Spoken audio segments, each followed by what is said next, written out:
الحمد للہ وکفا وسلام علی عبادہ الذین اصطفیٰ اما بعد فاعوذ باللہ من الشیطان الرجیم بسم اللہ الرحمن الرحیم ان اللہ وملائکتہ یصلون علی النبی یا ایہا الذین آمنوا صلوا علیہ وسلموا تسلیما اللہم صل علی سیدنا مولانا محمد معدن الجود والکرم وآلہ الکرام اجمعین۔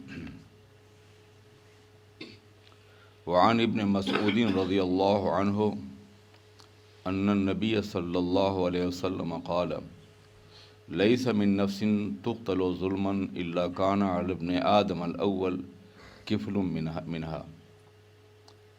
دمها لأنه کان اول من سن القتل، متفق علیہ۔ واقعہ یہ ہے کہ آدم علیہ السلام کے پہلے دو بیٹے حابیل اور قابیل۔ قابیل نے حابیل کو قتل کر دیا تھا، اور قتل کی وجہ یہ تھی کہ اس زمانے میں چونکہ انسانی آبادی بڑھی نہیں تھی، اس لیے جناب آدم علیہ السلام کے دو بچے ایک ساتھ ہوتے تھے، ایک لڑکی اور ایک لڑکا۔ تو پہلی بار جو لڑکی ہے اس کی شادی دوسرے بار کے لڑکے سے کر دی جاتی تھی۔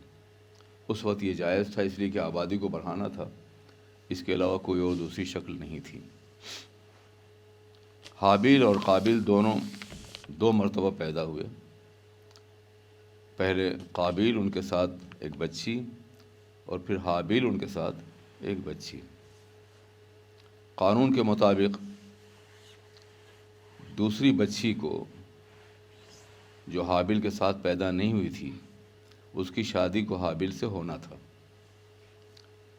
وہ خوبصورت تھی۔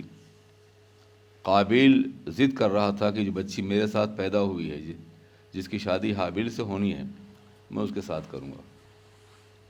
پہلا قتل عورت کی بنیاد پر ہوا، یاد رکھیے گا، بہت بڑا فتنہ ہی ہے۔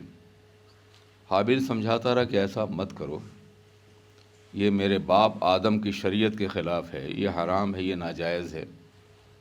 تو وہ کہتا رہا میں تمہیں مار ڈالوں گا، حالانکہ اس وقت تک مار ڈالنے کوئی کانسیپٹ نہیں تھا، لیکن اس کے ذہن میں شیطان نے یہ بات ڈالا، انتقام لینا تھا باپ کا کہ اسے مار ڈالو تاکہ راستہ صاف ہو جائے۔ تو حابیل یہ کہتے ہیں کہ ٹھیک ہے، اگر تم مجھے مارو گے تو میں تمہیں نہیں ماروں گا، اور پھر اس نے حابیل کو قتل کر دیا۔ پھر لاش کو کاندھے پہ لے گھومتا رہا کہ میں کیا کروں۔ دفن کرنے کے بارے میں اسے معلوم ہی نہیں تھا کہ اس کو دفن کیسے کیا جائے، ڈسپوز کیسے کیا جائے۔ تو اللہ نے دو کووں کو بھیجا، ایک کوے نے دوسرے کوے کو مار دیا، اور پھر اس زمین کریت کر کے اس نے مقتول کو دفن کر دیا۔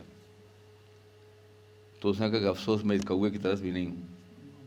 پھر اس نے قبر کھودی اور حابیل کو دفن کر دیا، رضی اللہ عنہ۔ یہ پہلی قبر تھی، یہ پہلا قتل تھا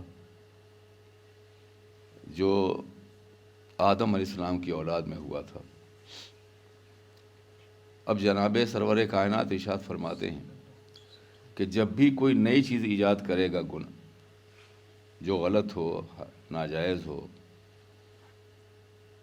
تو قیامت تک اس کام کے کرنے والوں کا عذاب اس کے ساتھ رہے گا۔ اور کوئی نئی چیز ایجاد کرے گا جو دین کے لیے مفید ہو، اسلام کے خلاف نہ ہو، شریعت کے تقاضوں پوری کر رہی ہو، اور اس سے دین کو فائدہ پہنچ رہا ہو یا امت کو، تو اس کا ثواب بھی اسے قیامت تک ملے گا، اس کا ثواب بھی اسے قیامت تک ملے گا۔ اس اعتبار سے حضرت عبداللہ بن مسعود رضی اللہ تعالیٰ عنہ روایت کرتے ہیں کہ حضور نے فرمایا کہ جب بھی کوئی آدمی ظلماً قتل کیا جائے بلا وجہ مظلوم کی حیثیت سے، تو پھر اس کے خون کا عذاب،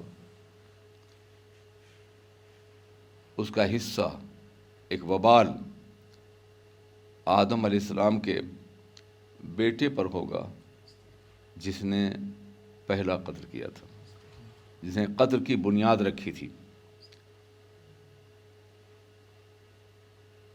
یہ ہے حدیث پاک، اور اس حدیث پاک نے یہ واضح کر دیا کہ کوئی بھی ایسا کام جو ظلم ہو، گناہ ہو، اس کام کو جو پہلے ایجاد کرے گا، پہلی مرتبہ کرے گا، اس کی روایت کے مطابق قیامت تک جو بھی وہ کام کرے گا اس کا عذاب اس کے سر پر ہوگا، جیسے قابیل کے سر پر ان تمام مظلوم مقتولوں کا عذاب ہوگا جو قتل کیے گئے ہیں، اور وہ پہلے قاتل قابل کے سر جائے گا۔ یہ حابیل اور قابل کا بہت مشہور واقعہ ہے۔ دلچسپ بات یہ ہے کہ بعض کرسچین یہ عقیدہ رکھتے ہیں کہ جتنے گورے ہیں وہ حابیل کی اولاد سے ہیں، اور جتنے کالے ہیں وہ قابل کی اولاد سے ہیں، مگر حابیل کی تو شادی ہوئی نہیں، اولاد ہوئی نہیں تھی، یہ بھول جاتے ہیں اس بات کو۔ اللہ تبارک و تعالی ہمیں اور آپ کو حق کہنے اور حق سننے کی توفیق عطا فرمائے۔